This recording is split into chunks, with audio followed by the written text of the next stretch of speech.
Now, honorable members, let me join the Right Honorable Raila Odinga and all the leaders who have spoken before me to welcome all of you to this very important first ever parliamentary group meeting that brings the two major coalitions together today here in Karen. Karibuni sana.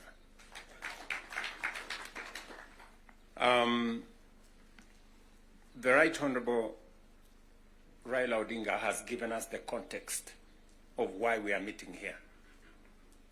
I really would want to add not so much, because he has ably contextualized why we are meeting here today. That we have a nation to look after and we have a nation to protect, and there are options that are available to us, and I think we chose to protect the nation called Kenya by our coming together. And so I want to commend both the Right Honorable Raila Odinga and the ODM party, my former party, for standing up to be counted when the country needed leaders to stand up for Kenya. It may have been easy to do the opposite. It may have been popular to do the opposite. I know many people have vilified the Honorable Raila Odinga and the ODM party for the decision they took to stand for Kenya when there was need to do so. And let me say the following as the President of Kenya today. We have come from very far as a nation.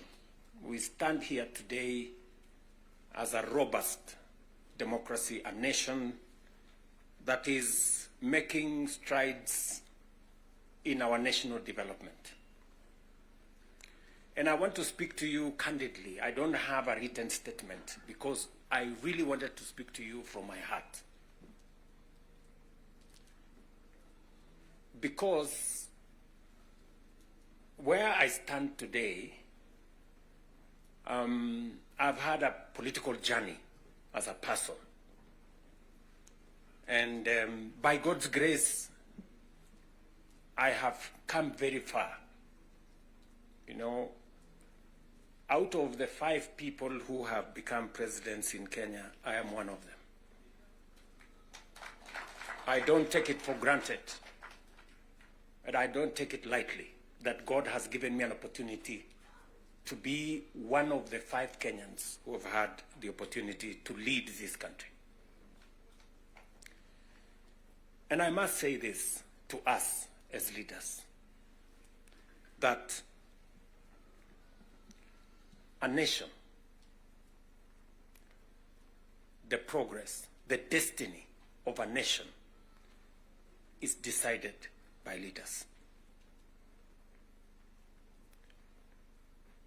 As to whether we are going to be a progressive nation or we are going to be a failed state is going to be determined by leaders, by us, the people who are sitting here. And therefore, the place of leadership is almost sacred. Nobody becomes a leader by chance or by default or by mistake. Today, you are a member of parliament or a senator or a governor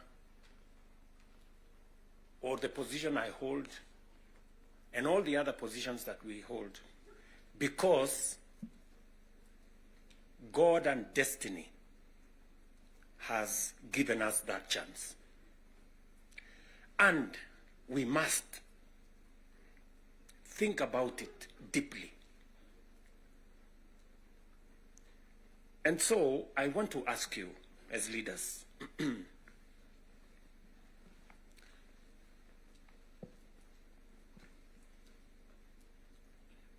the Honorable Prime Minister has given us a history of countries. I will add to that list 2 countries. Singapore and Kenya were the same countries 60 years ago. Malaysia and Kenya were the same 60 years ago. But today, we play in different leagues. They have managed to progress to the first world. We are still where we are. The difference between what Singapore has become and what we are is leadership.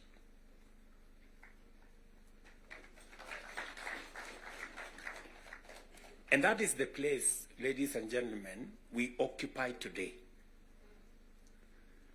So that you understand the importance, the sacred position you hold as a leader. Sometimes people want to ask, how do people who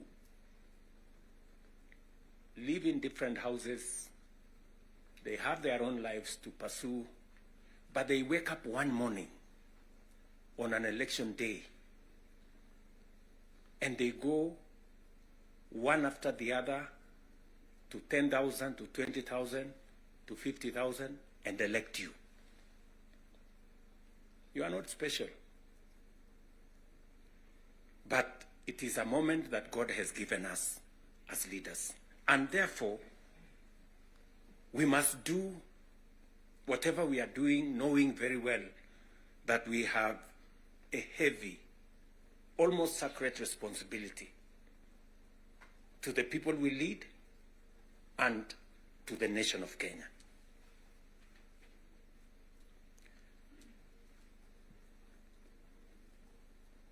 And it is not that we don't know what we should be doing. We all know what we should be doing. It is not that we have shortage of ideas. It is not that we have shortage of what we need to do. In fact, I dare say we have some of the very best ideas.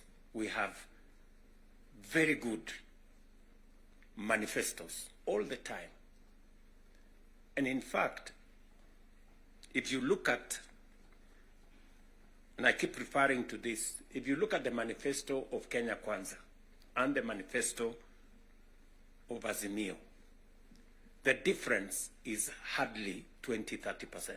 70% we share what we think should be fixed in Kenya. But politics somehow has taken our country hostage, that we cannot do what we all know we should do.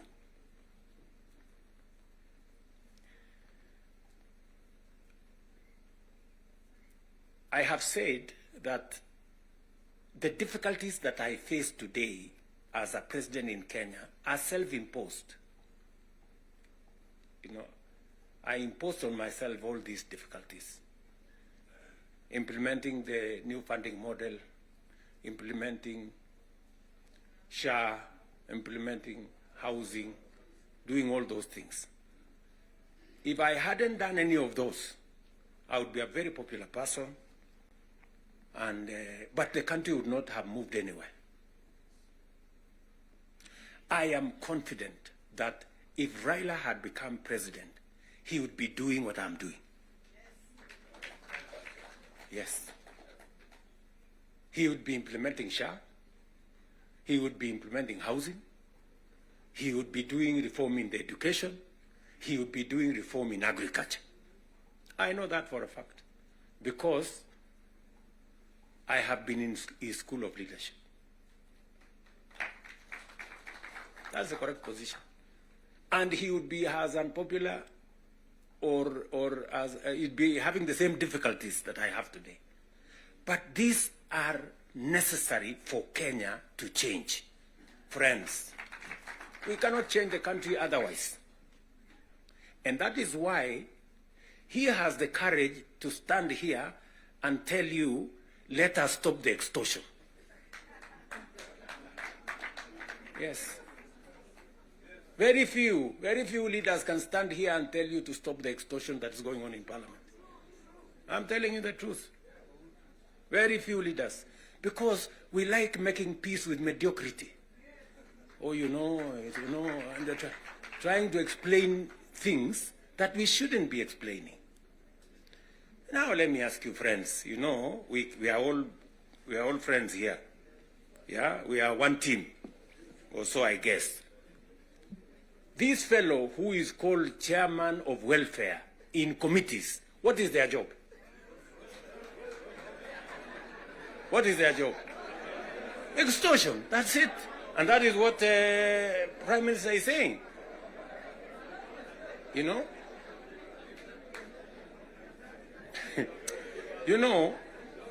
What is Sokohuru? What is Sokohuru? Tell me, what is, you know Sokohuru?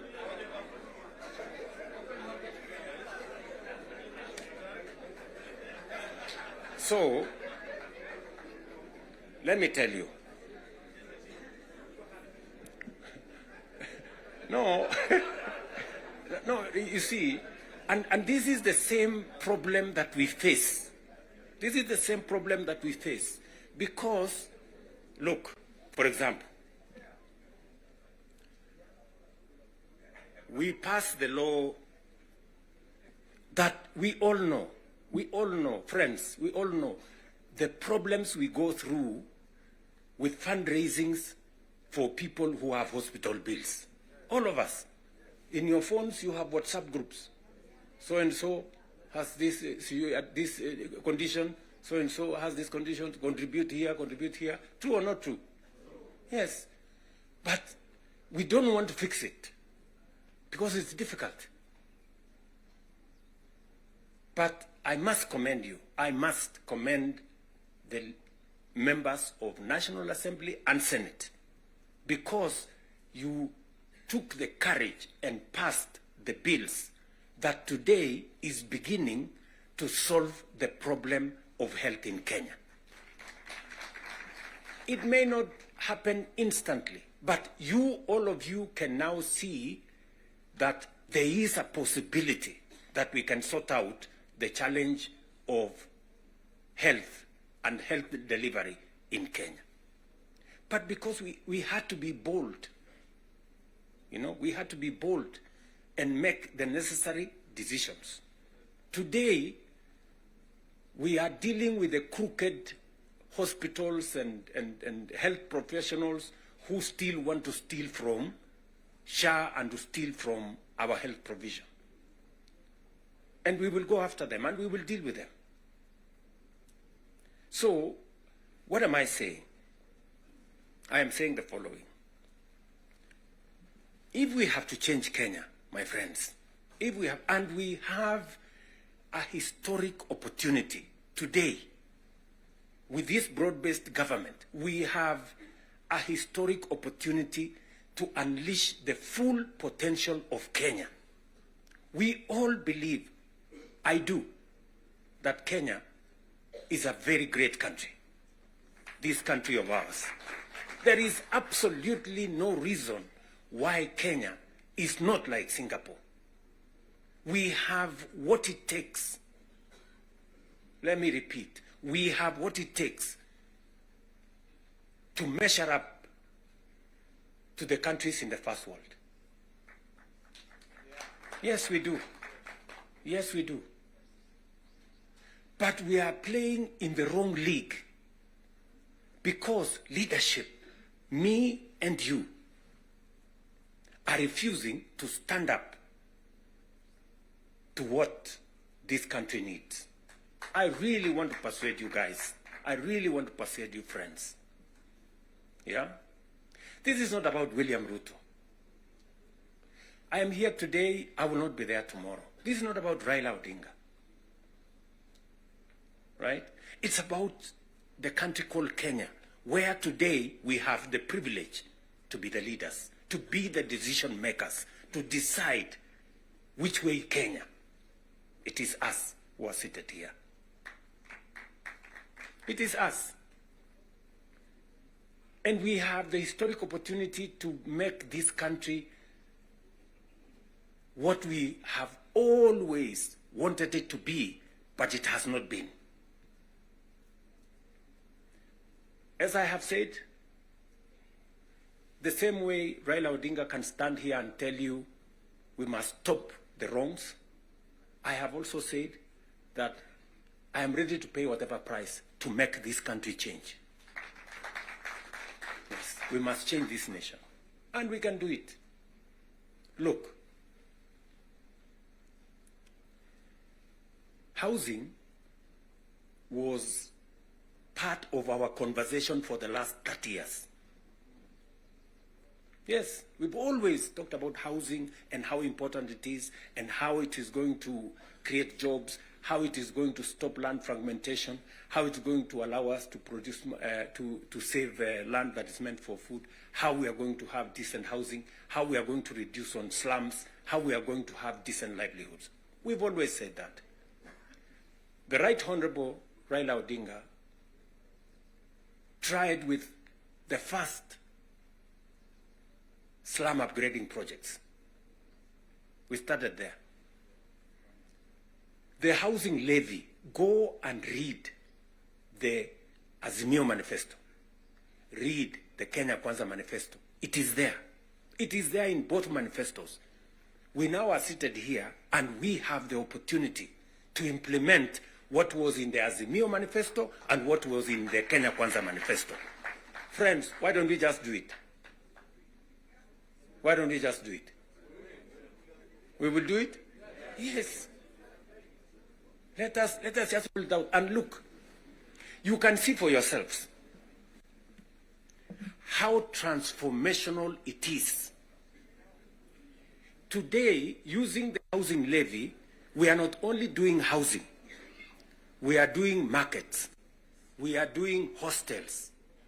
And I promise you, what you see in Mukuru, what you see in Kisumu, because I have been there with Baba here, what you see in Eldoret, what you see in Nakuru, what you see in Kiambu here, what you see in almost every part of Kenya, is just housing implemented for 2 years.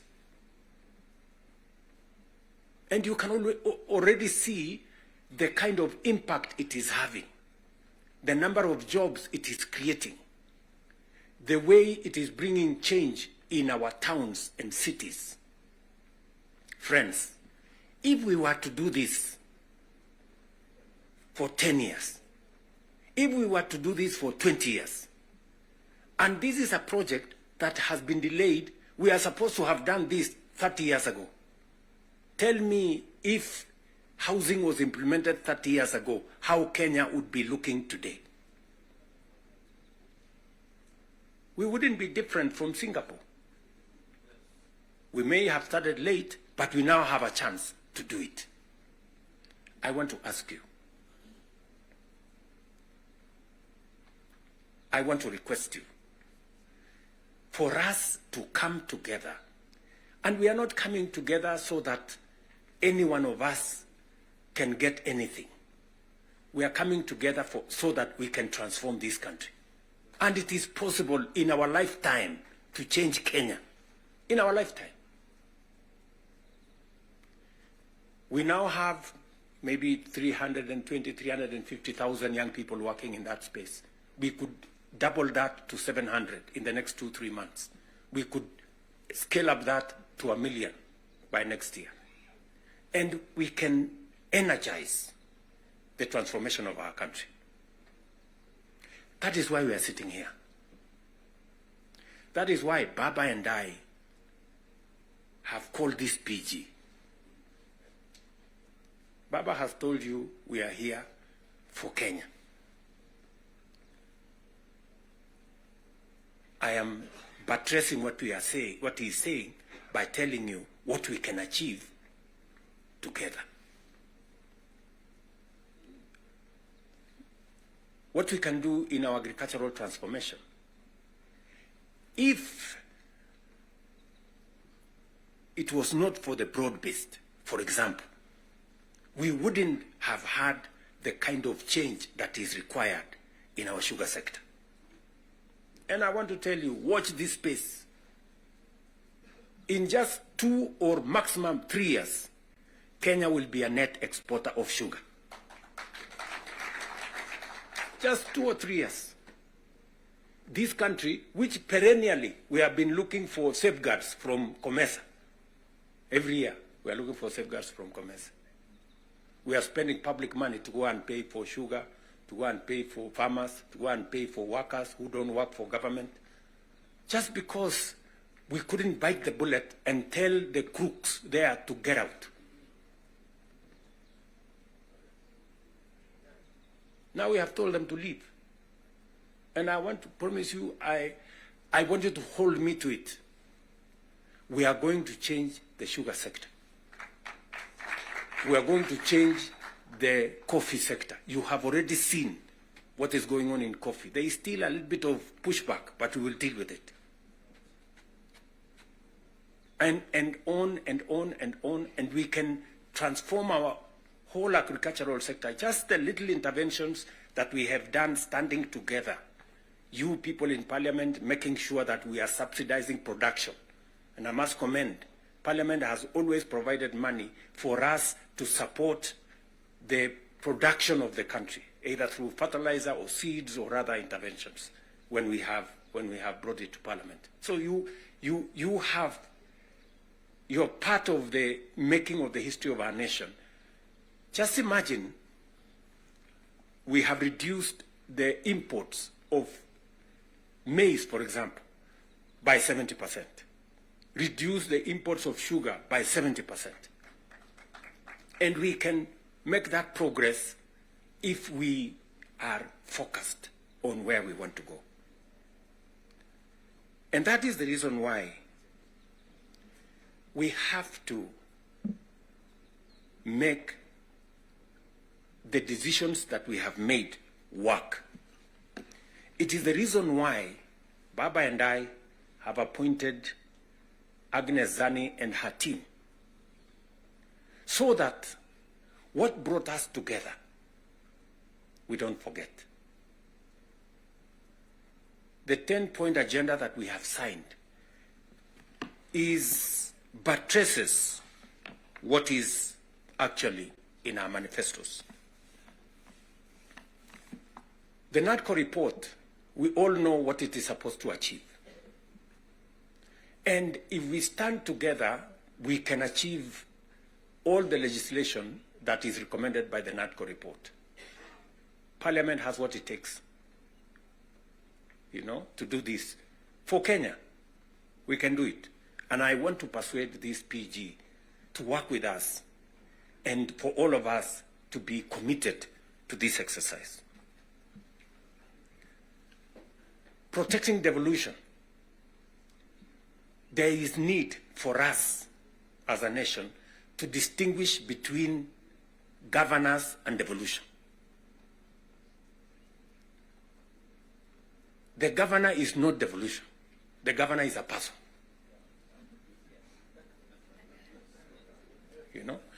Devolution is about the people. It is not about the governor. And we can deal with the governor without disrupting devolution,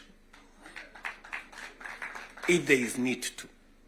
But what is sacrosanct, what is constitutional, is that we must get local people, development, to be at a local level as much as is practically possible. I agree with the Right Honorable Raila Odinga, because I was in Parliament when NGCDF was passed. And the principle was right, because there wasn't any meaningful resources getting to the grassroots. And the big push for devolution in the constitution-making process was three principles: making sure that resources get to the grassroots, making sure that there is representation at the grassroots, and making sure that accountability is also at the grassroots. So we need a conversation. You know, there are legitimate concerns on how resources are being spent at the counties. There is. We cannot also run away. There is legitimate concern. Let me ask, for example, the latest Sokohuru in the Senate.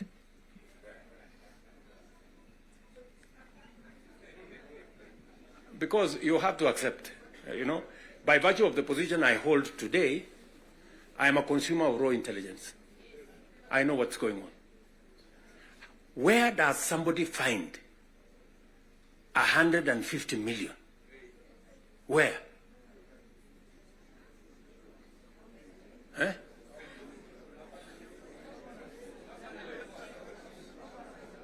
Is that his money? That is money that belongs to the county. Is that correct or not correct? Yes. Let me ask you, members of parliament who are seated here. Do you, for example, know,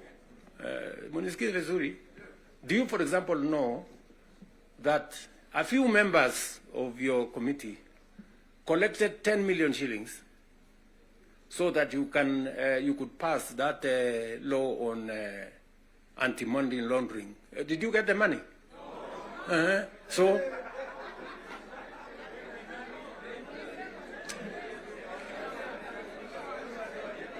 So, going forward, si tunataka tukubaliane, si we are one team. Yes, there are people who are destroying the credibility of Parliament. And they are collecting money in the name of Parliament. And some of the time, or most of the time, that money never gets to Parliament, it gets to a few people. We are not going to shame them. We are going to arrest them. Yes.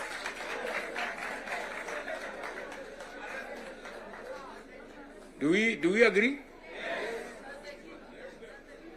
Do we agree? Yes. Whoever is giving and whoever is being given and whoever is doing whatever it is, we sort them out.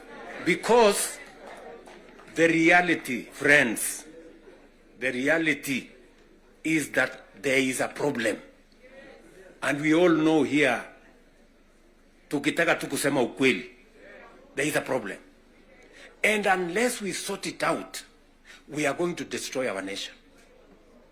We are going to destroy this nation unless we sort it out. And we must be as candid to ourselves here as we are candid in implementing what is transformational for Kenya. Tunaelewana? Now, let me say this. We must make sure that we get resources to the grassroots. But we also must make sure that the resources that get to the grassroots is used for the people, not other ways. And so we must do for the national government as well. In our 10-point agenda, we have discussed about the young people of our nation and how we need to protect their livelihoods. I want to ask the leadership seated here today, members, I want to persuade you. We have a robust program. We have, I think, close to 8 or 9 different programs targeting our young people and how we can meaningfully engage them in employment and other interventions that benefit the young people of our nation. I will say this. We spend close to 650 billion shillings every year in education, making sure that our young people go through primary school, ECD, primary school, junior school, secondary school, TVETs, and universities. We must equally have clarity in how these 650 billion shillings we spend every year, at the end of the day, how do we recover that money? By making sure that our young people become a resource for the development of our nation instead of being a problem to our nation. We must do that. And there are 6, 7 interventions that have gone through Parliament. Housing is one of them. Export of labor is another one. Digital jobs, and every member of Parliament here, especially of the National Assembly, you have resources to do ICT hubs. I remember discussing with Sirma there, chairman of NGCDF. I remember discussing with Kiarie, the chairman of ICT. And if there are any issues that concern, sometimes maybe we have a problem with resources, Mbadi is here. He knows that if there are resources that needs to be made available, it's for us to provide interventions for young people to get an opportunity to work. You know very well that we can create hundreds of thousands of jobs in the digital space. You are aware of what we are doing in Nyota. You are aware of what we are doing in KJet. And if you don't, we should be able to explain to you so that you become part of the people, because you speak to hundreds of thousands of people every weekend, every day, as you go about your responsibilities, how they can tap into these opportunities and create livelihoods for the young people of our country so that they too can make a contribution towards making Kenya what we all want it to be. And I can continue, and I can continue on all the other aspects that we have worked on. We agreed that we must have a conversation on national debt because it has the potential to threaten our development. It is the reason why my good friend Mbadi and I have been in many different places, and we have done the most that we could to contain the issue of debt. We have gone out of our way to look for alternative sources of funding so that we don't always go to borrow. We have gone the route of securitization. We've gone the route of private-public partnerships. You know very well that we will be starting the construction of the road all the way to Mau Summit from here, Ironi. We are not going to be spending any debt money from government. The road is going to be built on private-public partnership. You know very well that we are going to begin the railway going all the way from Naivasha to Kisumu all the way to Malaba. We are not going to be spending money from debt like we did with the first section of the railway. We are going to be using public-private partnership to do that road. And many others that we have, we are thinking outside the box so that we can craft alternative mechanisms of delivering on public infrastructure or public goods without necessarily endangering the country with national debt. So we are working at it. It is part of the recommendation of the 10-point agenda that we must deal with. And we are seized with that matter. We will be giving, Mbadi and company will be giving a report to Zani's committee on what practical steps are we making to respond to the issues in the 10-point agenda. what are we doing about the young people? We will be able to tell Zani and the PG, and the PG should be there to monitor what we are doing, so that we not only do it for us, but we also do it for the people that we represent. And finally, because I do not want to belabor the point, I said we have a historic opportunity. It is not always that protagonists come together to look at the greater interests of the country. But God has given us this opportunity. And I must commend Baba here, because very few leaders have the courage and the mettle to withstand criticism and stand for the nation. Very few people. Very few people. Many people look for what is convenient, what is popular, even if it is wrong, and they want to pander to it. But when a nation's destiny is at stake, you need statesmen, you need people who have the courage to put Kenya first and everything else secondary. So, what am I saying in conclusion? I am saying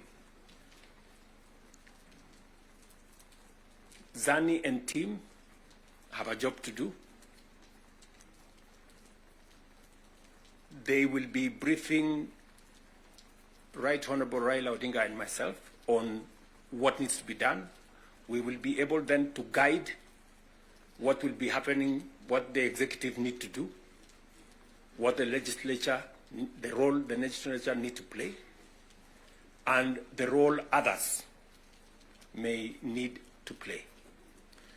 And as we do that, we will need another opportunity to be granular. Today was the first occasion for us to deal with this. But down the road, we need to bring the members of the executive, at least the ministers, to come so that we can have a meeting of minds between the executive and the legislature on matters that are of national importance. Further down the road, we may need that engagement. Maybe not in a sitting like this. Maybe we can organize a retreat for 2 or 3 days, so that the questions I see members of parliament asking on some of the programs, we can fully understand the import of the programs we are running, what they are meant to achieve, the transformation that is supposed to happen, and how we position ourselves to make sure that we provide the push necessary for that transformation to happen. Again, focusing on the greater picture, the bigger picture of our nation. So, ladies and gentlemen, I want to say thank you very much for coming for this session. I know we will listen to you by way of feedback on some of the things that you want us to respond to. We are here because we are one team, and we want to succeed together. And we want to make sure that none of us is left behind. Are we together? So, mimi nimesema asante sana. If there are any questions directed to me, I will be willing and ready to answer. If there are some directed to any one of us here,